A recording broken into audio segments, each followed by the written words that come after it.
Hey YouTube, I just put out a tweet not even 15 minutes ago asking for a topic, and I got one from the amazing Sam Harris, who decided to say, hey, what is the story of your first Wizard Rock show? Which, it's an interesting one, guys. It's a real interesting one. So I jumped at the chance for this one. I went and even did some research and found a picture. My first Wizard Rock show was to see Alex, the Remus Lupins, in Philadelphia. And I know this is a really weird first show. A lot of people's first Wizard Rock show is Harry and the Potters, and that was not the case for me. Mine was Alex Carpenter in Philadelphia near St. Joe's University. Okay, it started off innocently enough. I was online and I had just started getting into this whole Wizard Rock thing, and I looked online and Alex was playing a show in Philadelphia, and I'm getting text messages, but that's okay.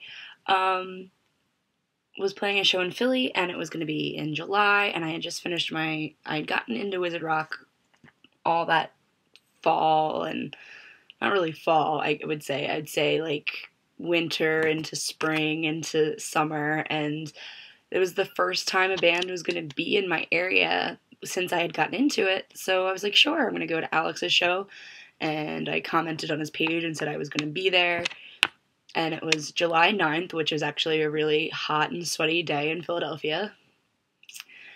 It was great. So on Alex's page, it said the show was at like, I don't know, 6, 7, something like that, a reasonable hour, and it said it was at this certain venue, and I thought the venue was gonna be like a club in Philly. Like, at this time, I was way out of the music scene in Philadelphia. I knew absolutely nothing, and it was just bad.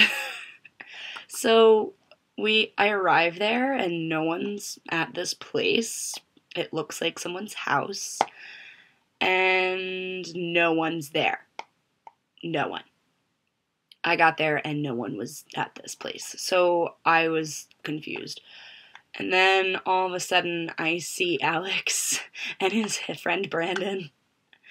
So I knew I was in the right place because they were there. So I introduced myself to them, and then we went across the street to this market and got apple juice and sandwiches from this place. It's like a bodega almost. And in Philadelphia, there's not that many bodegas, but it was literally like a corner market. So we got stuff there, and we're sitting at this venue on the porch waiting for someone else to arrive. So by then, hours go by and hours, and we finally find out when the people arrive that the show isn't going to actually happen until like 10:30, 11 o'clock at night. That being said, I was at the age where it would be okay for me to be out that late, but still at the age where my parents still wanted to hear from me and know where I was almost all the time. So I'm getting random text messages and phone calls from my parents asking me where I am and if I am enjoying the show, and it's awkward. And so is meeting someone who I had never met before, and I was there to see their show, so I was sort of kind of geeking out. Ta-da. And I did have brought money for merch, and we did that, and I was able to buy a CD, which was really fun. And this is going to be really disjointed because I had to go find this and then add it in after I started editing the video. I still have the CD where I bought at this show. I no longer actually have the CD case, but I have the album art that is signed, and I'm a dork. And a perpetual hoarder, obviously. So not only is my music all digital now, I still have the physical CD from my first Wizard Rock show. So, yeah. Back to the story. So we're all hanging out, and he meets some friends, and I'm talking with them because, again, I know no one else, so why not make new friends with the band that I'm coming to see? And we're talking about stuff, and there's pictures being taken, and then finally we go downstairs into the basement where the show is being played. And when I mean basement, I mean legit basement. I will post a picture somewhere in this video to show you that this was in a basement. We were sitting on chairs that were made out of kegs.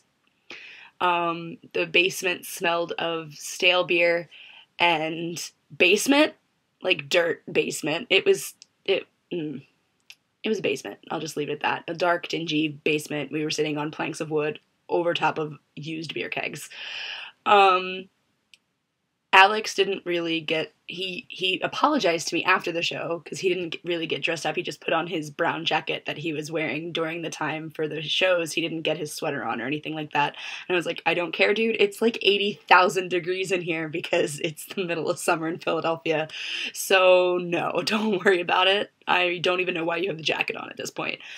So he plays, I guess I'd say maybe an 8-song set. Asked me what I wanted him to play, and I think at the time I just said, whatever, I'm here to see you play, go and play.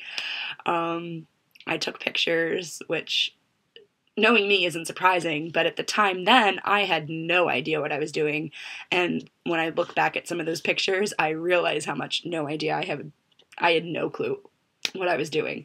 I look back on the show's pictures, and I'm like, wow, I've learned a lot since then.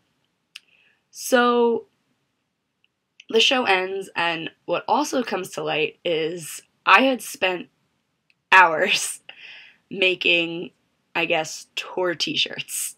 I made Alex and Brandon a t-shirt, and I had one as well. So I'm probably going to have to go back and find the picture of me wearing it. But I used puff paint and an iron-on transfer, and I got his album art and put it on the front. And then on the back, I wrote every tour stop he was going to have until Lumos in 2006 in the summer in Las Vegas. And yes, I did give it to him.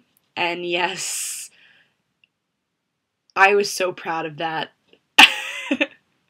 And I was glad to give him something, and he was excited, I think, because Brandon hadn't gotten a lot of stuff, and I actually made it for him too, because I had done my research on the internet. I knew he was on tour as well.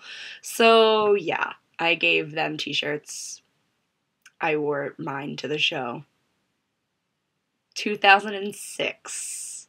I think I was 19. Wow. But no, it was... we had to have become friends after that experience. Like, I explained to my friends who are like, well, how do you know Alex? I'm like, a very interesting show in Philadelphia. And that is the start of our friendship. I would say, I'd have to say it was the start of friendship. It's the first time I met the man, but it was interesting. And he tells the story so much better than I do. But I will try to get the pictures involved because the pictures just explain it all.